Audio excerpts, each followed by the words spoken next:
بلوچستان کے شہر خاران سے ہمارے گدروشیا پوائنٹ کے نمائندہ سلمان بلوچ کی رپورٹ کے مطابق نو منتخب چیئرمین میونسپل کمیٹی خاران میر نوردین نوشیروانی اور وائس چیئرمین سردار امین اللہ درانی نے آج باقاعدہ اپنے نشست کا چارج سنبھال لیا۔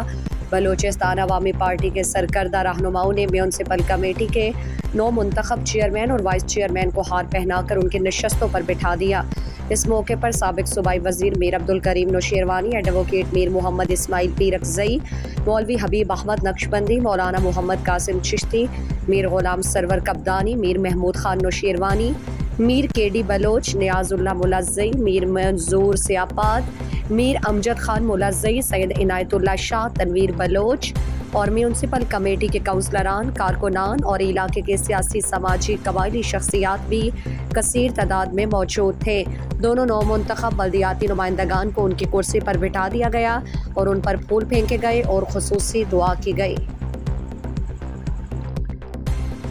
مزید دلچسپ معلومات اور خبروں سے آگاہ ہونے کے لیے Gedrosia point Facebook page, Instagram, Twitter کو فالو اور یوٹیوب چینل کو سبسکرائب کریں۔ بیل آئیکن بٹن دبانا نہ بھولیں